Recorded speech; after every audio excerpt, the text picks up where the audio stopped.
O dinheiro circula de mãos em mãos para fazer a economia girar. Ao longo da história, o homem inventou muitas formas de pagamento ou transferência de recursos. Com a tecnologia, os meios de pagamento estão cada vez mais evoluídos. O economista João Adolfo Stadler relembra as últimas mudanças desde a criação da TED, Transferência Eletrônica Disponível, às fintechs dos dias de hoje. A gente lembra lá em 2002 que surgiu a TED, então permitindo fazer as transferências. Na época era somente acima de R$5.000, dentro do mesmo dia. E isso foi diminuindo até que hoje, qualquer valor, 1 centavo, já pode transacionar. O crédito é feito em questão de minutos. Também os próprios cheques, que é um instrumento mais antigo, antes demorava 3 dias para compensar. E hoje, no máximo, 1 dia compensa. Quando você compara em relação a outros países, vou pegar os Estados Unidos, um caso bem particular. Lá, muito se utiliza os cheques para pagar conta de energia elétrica, TV por assinatura, telefonia, aluguel. E eu tirei isso a limpo, inclusive com um amigo meu que reside lá, falou assim, João, eu acabei de receber um cheque de R$4.000 referente ao meu salário. Veio pelos Correios.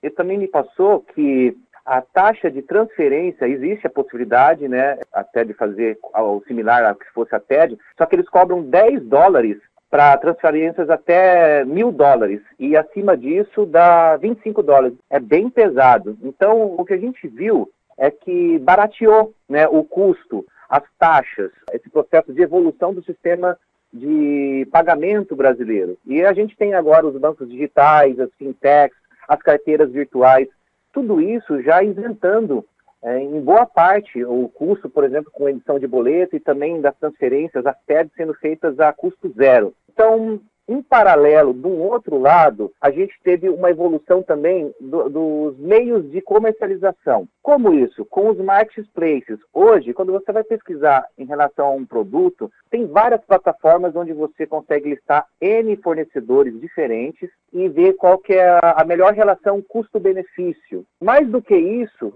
até os marketplaces evoluíram de uma forma onde um fornecedor pode estar oferecendo um produto ou mesmo serviço de outro fornecedor, né? Então ele faz uma cópia dessa mercadoria, joga dentro do que seria o e-commerce dele e na verdade ele só está fazendo a venda, ele não tem aquilo em estoque.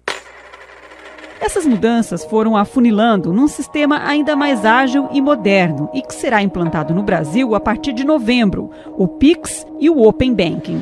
A relação aí que eu traço entre essas duas evoluções, do sistema financeiro e dos meios de comercialização, é o que afunilaram, né, deram a sequência nesse passo a mais do que seria o Open Banking aí. Fizeram toda uma regulamentação publicada e houve bom tempo de consulta pública, com várias sugestões.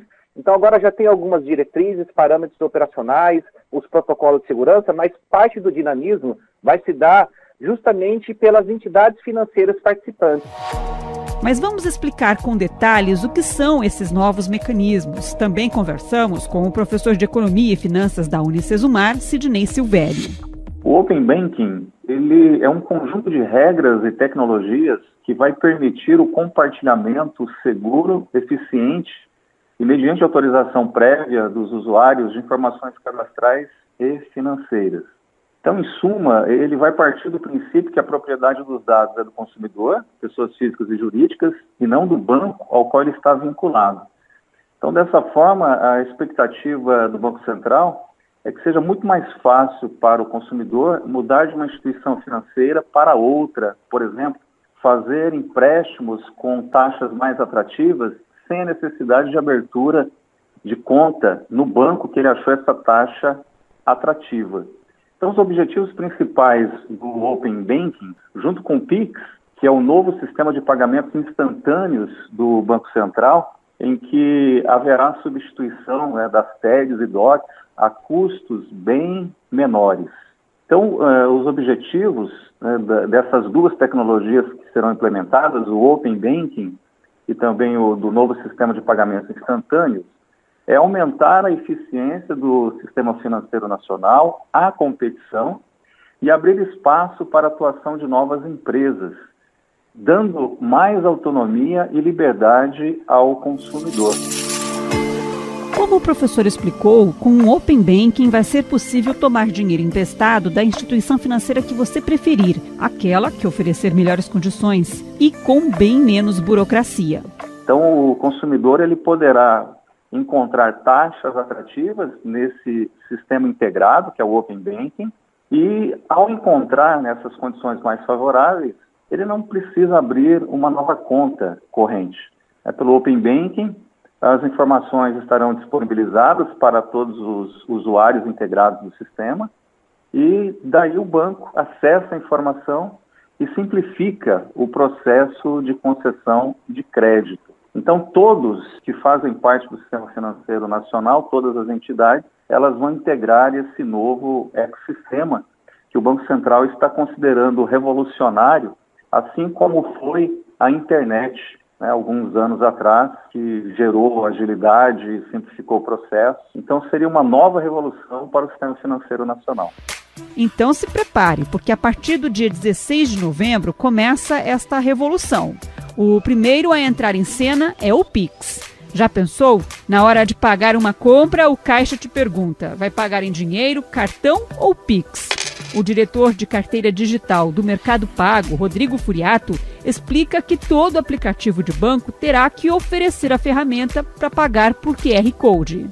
A adoção dessa cultura de pagar através dos aplicativos das instituições, com o tempo, as maquininhas podem não ser necessárias. Hoje acho que vai ser uma realidade mais difícil, porque o Pix está muito ligado à transferência do saldo que está em conta. Então hoje o Pix, da forma que ele nasce agora em novembro, ele não substitui o cartão de crédito, por exemplo. Mas o cartão de débito, acho que a partir do dia 16 de novembro, a solução tecnológica que ele traz já possibilita sim substituir no tempo. Acho que é muito mais uma questão cultural das pessoas se adaptarem a essa mudança. O caixa, que normalmente ele faz a pergunta para a gente, vai ser dinheiro, crédito ou débito? Ele pode fazer uma pergunta a mais, dinheiro, crédito, débito ou Pix?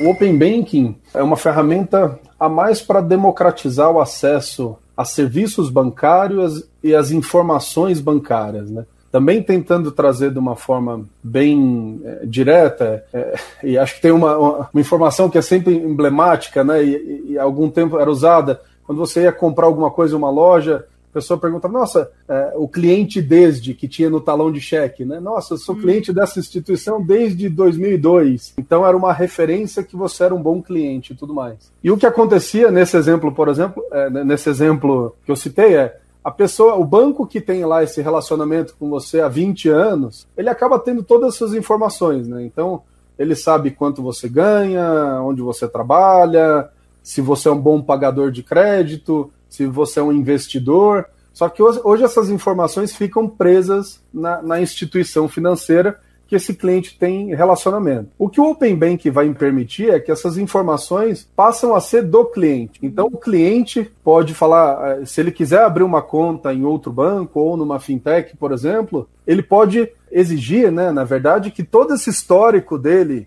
de bom pagador, de investidor e tudo mais, seja levado para essa nova instituição financeira e ele não tenha que esperar lá que essa outra instituição financeira o conheça para poder dar um crédito, por exemplo, que é o que acontece hoje muito no mercado, Você abre uma conta numa nova instituição e você tem que esperar, Muitas vezes você tem que esperar lá 3, 6 meses, 1 ano para poder ter acesso a crédito, por exemplo, porque aquela instituição ainda não te conhece. E acho que isso vai democratizar muito e possibilitar muito a competição no mercado financeiro de forma geral.